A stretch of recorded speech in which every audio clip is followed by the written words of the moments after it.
Welcome back to another Create Mod episode. In the last one, I'm running into a wall already. In the last one, we built this entire Prismarine train station that looks so good, along with this cliffside here to wrap the whole thing up. And it looks so cool. We can now fully AFK our Guardian farm, get all the Prismarine delivered back to our main base way over there, and it looks pretty, which is what we care about. In this episode though, we have a ton of things planned. I want to make a big hole. I might even call this video Big Hole, but bigger. I'm not doing that. That's a stupid name. But we are making a big hole. And this is so that we can make a crazy farm in the next episode. But first we got to make the big hole. On Friday, I posted a video about a quarry design that I made, and I want to use it in survival. I want to see how easy I claim it actually is to set up. Spoiler alerts, it's easy to set up. It's really quite simple. But we're not doing it in the overworld. That's lame. I don't wanna. Instead though, we are doing it in the nether, which is very exciting. And while I'm coming back to our main base, I want to talk about why it's a little bit more challenging in the nether than it would be in the overworld, and also why it's a little bit easier. So first of all, the nether has a roof made of bedrock. You can't mine through bedrock, so we will need to dig out a like 5 blocks tall by 256 by 256 area on the very top of the nether, so that we can put in our quarry. That's not going to be too difficult because we do have these minecart contraptions. I don't know which one's which, but one of them is good at mining things, and we can configure that to be just as wide as possible. So we'll only have to do like 4, hopefully, passes to get to 256 by 256. That's the goal, at least. And I think it's this one, and I was spot on. So this one is a gigantic wall. We don't need it this tall. We only need it like what, 1, 2, 3, 4, 5 blocks tall, which isn't too bad, and we can use the rest for extra width. And honestly, the wider it goes, the easier it will be for me to actually start using it. The only issue is that, like in the nether, if we're missing a block on the floor, and more importantly, a block right where this bad boy is going, then we're in trouble town. So I'm gonna kind of combine this with our nether kind of tunnel bore one, so that we make sure that we don't run out of places to place this on, and this doesn't fall like into a lava pit, because that would be horrible. So we're first gonna get started with just placing this into our world, and now I have a lot of deconstructing to do. And once that's been torn down, we have the schematic cannon set up. I just need some chests and only a stack of deployers, which is so easy to do. It's actually not, but it should be relatively easy because we have, I hope, everything we need. I think the only thing we might not have is brass, but we have a brass farm, so easy peasy. And I was right, we have 56, which is actually 2 more than we need. And now we just need to grab a couple of chests, and then we can start up the building of the cart assembler boy. And just to verify, this should be good. Done. Boom. Play. Ooh, forgot gunpowder in. Now we're placing, and as you can see, the center is here. This is a long boy. I think it's 64 blocks across, and it actually only needs to be 4 blocks tall because the quarry is only that size. So it's actually 1 block shorter than what I thought. But as you can see, these are all the deployers going in. We're just setting a perfectly flat base so that if there's lava in the way, we can get rid of that right away, and so that the cart itself can not get stuck. If it falls or does something weird, that won't happen. At least hopefully not. We'll see. But now we're getting in the drills. The drills, of course, are just a full line across. It should hopefully be easy. We are not going to be putting deployers in front of these drills because there's not really a point. I'm going to be following behind it. And if somehow we get lava up on the very top of the map, then it's probably only 1 source block, and then we could just place a block in its way and be good to go. And there we go. It is done. And this is what it's looking like. A giga wall of drills and deployers. If we hit F3 and G, you can see that it is 1 chunk, 2 chunk, 3 chunks, 4 chunks wide, and we're obviously just going to move these 2 over to the end over there because those were too short. But it is 4 chunks wide, which means it's 64 blocks wide and 4 blocks tall, which is huge. And for a 256 by 256, we'll only need to run this 4 times, which is good news because any more than that, I think I might explode. Speaking of exploding though, let's get a cart assembler in, and we'll need to place down a couple of blocks. We'll need to get rails and redstone blocks in here as well as a bunch of netherrack. The netherrack is obviously going to be acquired from mainly the drills mining here once we get it started, but obviously in the overworld, there's no netherrack in the way. And the initial startup is always going to be the same. It's going to be a little bit of a challenge, but let's lock rotation, which it already is. Beautiful. I'm going to place in some of these powered rails already, power those. And if we power this cart assembler, it should just start going. So let's try it. I can't push it, but believe me that it's working. And now we can just kidnap it, bring this along with us. And now we have an ugly 64 block long thing of netherrack that I guess we now have to destroy. The next steps are to find where we're going to mine. For this farm, I'm going to want to build it on a nether fortress because obviously nether fortress mobs are good, like wither skeletons, blazes, other things that spawn there. But other than that, it doesn't super matter. I don't want to be in a basalt delta. I feel like that would be horrible. But that's just preference. We could go over here. This seems to have a bunch of nether fortress blocks here, which is really good. If you aren't aware of the nether fortress spawning rules, the like little 4x4 things here usually have better spawning chances. And if we destroy the whole thing and just set up little platforms, the spawning areas for those are going to increase dramatically. So that might be where we want to go. And if we center the farm around this, then I think that'll be the best. So perhaps we head here, nether farm. And here it is. This feels like a really good spot. So the things I'm looking out for are big lava lakes are kind of bad, honestly, in this case, because that means we'll need to place a bunch of blocks down to section it off into 10,000 block increments. Obviously, this is massive, so we're going to need to do that.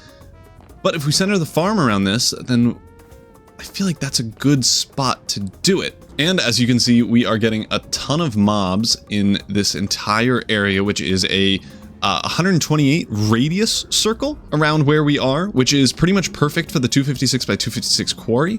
So I think we center it around this fortress here, and let's go up to the roof area and I guess just figure out a place to actually set this up. So we have hit bedrock here, and we need to be perfectly below bedrock enough so that I don't get in any trouble with trying to mine bedrock, and it looks like this is the correct height. We are currently in the center of the area here, so I will want to probably section out the area that I want to start in and then go just over and then over back the other way and then continue that 4 times total. All right, so we've done a little bit of math. We want to start at 464, 241 and end at 720, -15. That'll be the size that we're going for. It's like right here, all the way up to way over here, which is huge. I didn't think it was that big. That is gigantic. Well, that definitely means we will be able to have a fully spawn-proofed area, which is kind of the main thing that we're doing. So I suppose let's head over to this corner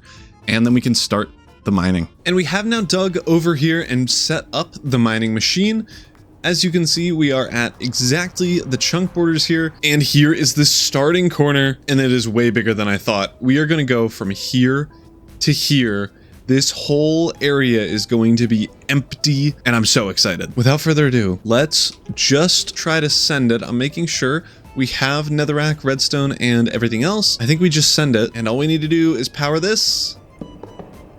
We lagged a little bit at the start. It looks like we're going good. I need to break these things. We're lagging a lot at every single thing we mine.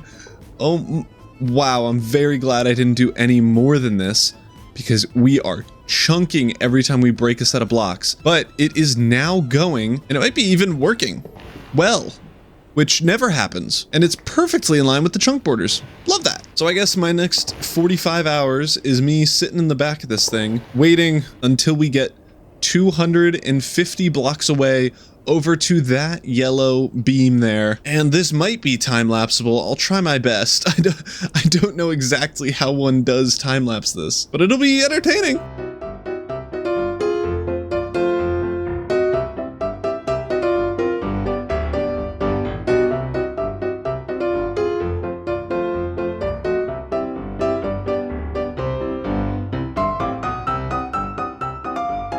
And the hole is dug. I've also moved all of the big torches that I placed down that you saw in the middle of the time lapse there so that we didn't have a billion mobs in here. I placed these down in the ground so that they can get mined by the quarry once we get to them. But until then, it'll prevent any mobs from spawning in the general area, at least kind of. I have also set up the schematic for the quarry. You can see it is the perfect height, which is awesome to see. I've slid everything into its perfect sizes so that we are mining exactly to the chunk borders on every side. It's all measured out. We are good to go, but we need to build this whole thing. And I don't think it'll be that hard. Ooh, uh-oh, I think I need an extra Y level. Uh-oh, that would be bad. Okay, we are going to switch this to another block.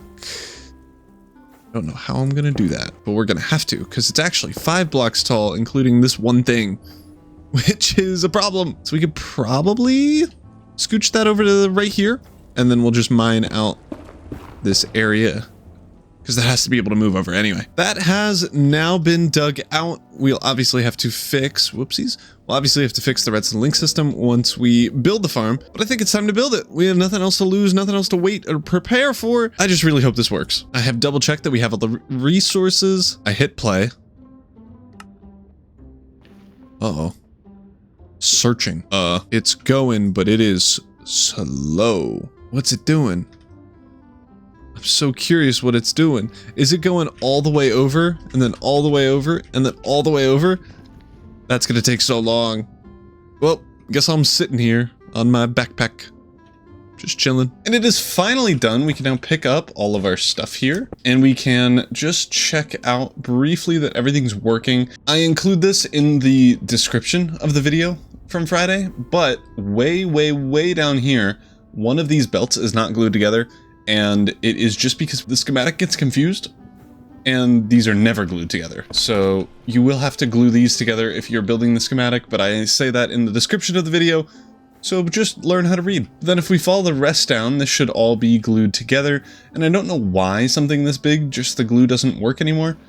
I assume it's just because it's an entity and that's confusing for the create mod to have to deal with. But then otherwise we are good. We have to switch up this redstone link with an observer in red and gantry shaft in blue. And there we go. That is set to receive.